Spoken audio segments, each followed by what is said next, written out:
नमस्कार विद्यार्थियों, स्वागत है आप सभी का आपके अपने यूट्यूब प्लेटफॉर्म उदय एजुकेशन में। बात करेंगे इस वीडियो में आगामी वार्षिक परीक्षा की दृष्टि से इम्पोर्टेंट कक्षा 6 के विज्ञान विषय के पेपर के बारे में, जो कि आपके आगामी परीक्षा की दृष्टि से काफ़ी इम्पोर्टेंट रहने वाला है। तो आप सभी विद्यार्थियों से निवेदन रहेगा, वीडियो को अंत तक देखिएगा, वीडियो को लाइक कर दीजिएगा।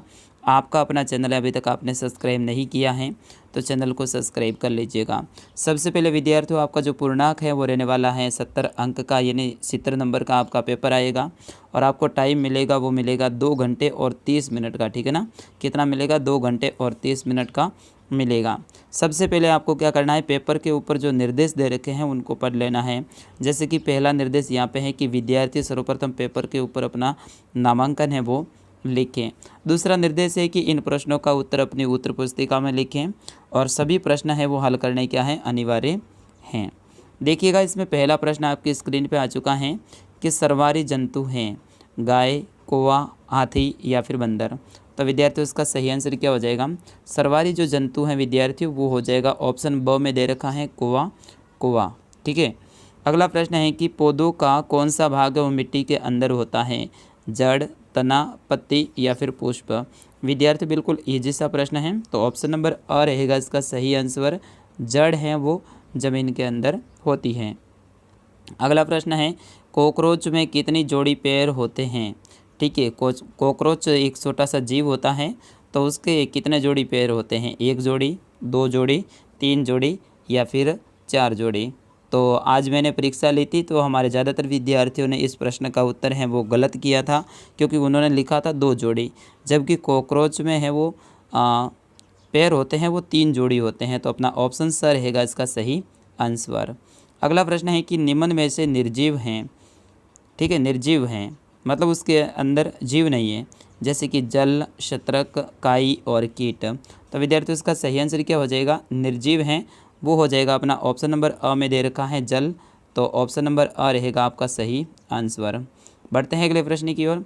अगला प्रश्न आपका 5वां है कि आवास किसे कहते हैं? तो विद्यार्थियों अगर आपको आता है तो आप ज़रूर बताइएगा। आवास वह स्थान होता है जहाँ पे जीव जंतु और हम रहते हैं, तो उस स्थान को अपन क्या कहते हैं? आवास कहते हैं। तो आपको लिखना है कि वह स्थान जहाँ पर जीव एवं हम रहते हैं उस स्थान को आवास कहते हैं। अगला प्रश्न है क्या सभी जीवों को एक ही किस्म के भोजन की आवश्यकता होती है?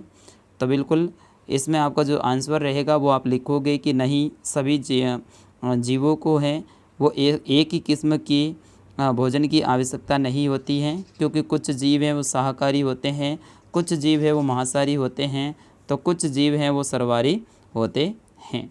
ठीक है। अगला प्रश्न है कि हमारे भोजन के मुख्य पोषक तत्वों के नाम लिखिएगा। तो विद्यार्थियों हमारे भोजन के मुख्य पोषक तत्व कौन कौन से हो जाएंगे? तो यहाँ पे आप लिखोगे प्रोटीन।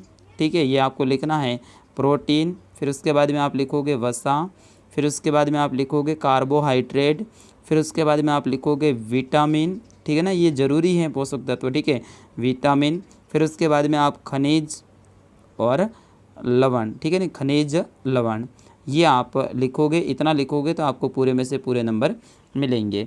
अगला प्रश्न है आपकी स्क्रीन पे कि तंतुओं से धागा निर्मित करने की प्रक्रिया है वो स्पष्ट कीजिएगा। तो तंतुओं से धागा निर्मित करने की जो प्रक्रिया है वो आपको बतानी है। अगर आपको आंसर आता है तो ज़रूर आप बता सकते हैं। बाकी यहाँ पे देखिएगा, तंतुओं से जो धागा बनाने की प्रक्रिया है वो कताई कहलाती है, और इस प्रक्रिया में रुई के एक जो पुंज होता है उसको खींचकर ऐंठते हैं, तथा ऐसे करने पर है वो तंतु यानी पास पास में आ जाते हैं और इसे तागा बन जाता है। इस तरह से आपको यहाँ पे इनका उत्तर है वो लिखना है। अगला प्रश्न है प्रश्न संख्या 9 है कि क्या गैसें भी जल में विलीन होती हैं या फिर हो जाती हैं? तो विद्यार्थियों इसका सही आंसर क्या हो जाएगा? हाँ, गैसें हैं वो जल के अंदर क्या हो जाती हैं? विलीन हो जाती है। विलीन का मतलब होता है उसके अंदर मिल जाती हैं। ठीक है, जैसे कि ऑक्सीजन है तो वो ऑक्सीजन क्या हो जाएगी? वो जल के अंदर मिल जाती हैं। अगला प्रश्न है कि विलेय तथा अविलेय पदार्थों में अंतर स्पष्ट कीजिएगा। विद्यार्थियों ये प्रश्न वेरी इंपॉर्टेंट हैं आपके आगामी वार्षिक परीक्षा की दृष्टि से। तो सबसे पहले है ना, इनको आपको अंतर स्पष्ट करना है। इस तरह से आपको सारणी बना देनी है। एक साइड में आपको लिख देना है विलय, ठीक है, फिर उसके बाद में दूसरे साइड में लिख देना है अविलेय, ठीक है। इस तरह से आपको लिखने के बाद में फिर इनके देखना है कि विलेय ऐसे पदार्थ होते हैं जो जल में घुल जाते हैं, उसे विलेय कहते हैं। और अविलेय में आप क्या लिखोगे, ये ऐसे पदार्थ होते हैं जो कि जल के अंदर घुल नहीं जाते हैं या फिर मिल नहीं जाते हैं, उसे अविलेय पदार्थ कहते हैं। विलेय पदार्थ का आपको उदाहरण देना है तो जैसे यहाँ पे लिखोगे आप नमक का, ठीक है ना। नमक को अपन पानी के अंदर डालेंगे तो क्या हो जाएगा, वो विलेय हो जाएगा, यानी पानी के अंदर मिल जाएगा। उसी प्रकार से आपके जो चीनी है हर घर में होती है, तो वो चीनी है उसको भी अपन है ना पानी के अंदर डालते हैं विद्यार्थियों, तो वो क्या है, वो विलेय हो जाती है, यानी मिल जाती है पानी से। उसी प्रकार से यहाँ पे आपको अविलेय में लिखना है तो यहाँ पे आप लिख सकते हैं चौक पाउडर, ठीक है ना। चौक पाउडर है, आप सभी को पता है कि वो नहीं मिलता है। जैसे कि लकड़ी का बुरादा, ठीक है, लकड़ी का बुरादा वो भी अविलेय हो जाएगा। चलिए अगला प्रश्न देखते हैं। प्रश्न संख्या 11 है कि पदार्थों को पृथक करने की हमें आवश्यकता क्यों होती है। विद्यार्थियों आप बताइएगा, पदार्थों को पृथक करने की आवश्यकता है वो हमें क्यों होती है, ठीक है। फिर उसके बाद में अगला 12वां प्रश्न है कि निष्पादन से क्या अभिप्राय है और यह कहाँ उपयोग में किया जाता है। तो विद्यार्थियों आपको आता है क्या निष्पादन? नहीं आता है तो मैं बता देता हूँ कि पवन के द्वारा हल्के व भारी जो अवयव होते हैं उसको पृथक करने की प्रक्रिया को क्या कहते हैं, निष्पादन कहते हैं। इसका उपयोग किसान हल्के और भारी जो अवयव है उसको पृथक करने के लिए करते हैं। तो इस तरह से आपको यहाँ पे इनका उत्तर है वो बता देना है। अगला प्रश्न है कि यदि किसी पुष्प की पंखुड़ियों परस्पर जुड़ी हो तो स्त्री केसर पंखुड़ियों से जुड़ा होगा। तो इसमें सही आंसर क्या हो जाएगा विद्यार्थियों, आप ज़रूर बताइएगा, मैं थोड़ा सा इंतज़ार करूँगा अगर आपको आता है तो बिल्कुल। अगले प्रश्न अपन देख लेते हैं। अगला प्रश्न भी इसी से संबंधित है कि पुष्प के विभिन्न भागों के नाम लिखिएगा। पुष्प के जो अलग अलग भाग है उनके नाम आपको लिखना है, या फिर ये नहीं आता है तो आपको क्या करना है, एक पुष्प स्वसंद का नामांकित चित्र है वो बना देना है। तो यहाँ पे देखिएगा पुष्प के कई सारे भाग हैं, जैसे कि यहाँ पे आप लिखेंगे स्त्री केसर, ठीक है ना, ये आपको लिखना है स्त्री केसर, ठीक है। फिर उसके बाद में आप लिखेंगे अंडा से, क्या लिखेंगे, अंडा से। फिर उसके बाद में आपको लिखना है में पुंक केसर हो गया, व्रतिका हो गया, ब्रह्मदल हो गया, पंखुड़ियाँ हो गया, और लास्ट में आप लिखोगे वतिकाग्रह, ठीक है ना। इस तरह से इनके विभिन्न अंगों के नाम आपको लिखने हैं।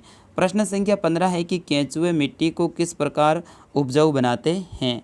तो विद्यार्थियों केंचुए हैं वो मिट्टी को किस प्रकार से उपजाऊ बनाते हैं, केंचुए अपने जो सामने आने वाली मिट्टी को खा लेते हैं और अपने जो पदार्थ हैं उसको बाहर निकालते हैं, और केंचुए द्वारा किया गया ये कार्य है, ये मिट्टी को उपजाऊ बनाता है, ठीक है। अगला प्रश्न है प्रश्न संख्या 16 की सजीवों के विशेष लक्षण है वो सूचीबद्ध कीजिएगा। तो सजीव है वो क्या करते हैं, क्रिया करते हैं, और सजीव के अंदर है वो जीव होता है। इस तरह से आपको इनके है ना जो मुख्य लक्षण हैं वो लिखने हैं। अगला प्रश्न है कि प्रकाश संश्लेषण को समझाइएगा। तो इस प्रक्रिया में पत्तियां हैं वो सूर्य के प्रकाश से अपना कार्बन डाइऑक्साइड है वो अपना भोजन बनाती हैं, ठीक है ना, किस में, प्रकाश संश्लेषण में। और फिर उसके बाद में है इसी से पेड़ पौधों को भोजन प्राप्त होता है। अगला प्रश्न 18वां है कि पौधों के प्रमुख भागों का नाम तथा उनका कार्य बताइएगा। तो पौधे के प्रमुख भाग कौन कौन से होते हैं, एक तो होता है तना, ठीक है, फिर उसके बाद में एक होता है आपका जो पत्तियाँ, ठीक है, पत्तियाँ। फिर उसके बाद में तीसरा आप लिख सकते हैं जड़, सॉरी यहाँ पे इसको थोड़ा सा मिटा देता हूँ, हाँ जड़। फिर इनके है ना कार्य लिखने हैं, जैसे कि तना है वो क्या करता है, तना है वो जल एवं खनिज को है वो पत्ती व पौधों के अन्य भाग तक हैं वो पहुंचाते हैं। उसी प्रकार से पत्ती की में आप क्या लिखोगे, पत्ती है वो वाष्पोत्सर्जन की प्रक्रिया से जल को बाहर निकालने का काम करती है। उसी प्रकार से आपको जड़ का लिखना है, तो जड़ क्या करेगी, जल एवं खनिजों को तने तक पहुंचाने का काम है वो जड़ करती है। इस तरह से आप लिखोगे तो आपको पूरे में से पूरे नंबर मिलेंगे। तो विद्यार्थियों ये था कक्षा 6 का आपके वार्षिक परीक्षा की दृष्टि से इम्पोर्टेंट विज्ञान का पेपर। मैं आशा करता हूँ आपको ये पसंद आया होगा, और इस पेपर को आप ज़्यादा से ज़्यादा शेयर कीजिएगा, लाइक कीजिएगा, और जो आपके साथी है उनको भी ज़रूर आप दिखाइएगा। विद्यार्थियों अगला किस विषय का पेपर सही है आप कमेंट में ज़रूर लिख दीजिएगा, मैं आपके लिए हाजिर रहूँगा और ऐसे ही महत्वपूर्ण प्रश्न ज़रूर लेके आऊँगा। आपके अपने सर उदय सर को दीजिएगा आज्ञा। मिलता हूँ अगली क्लास में, तब तक के लिए जय हिंद, वंदे मातरम।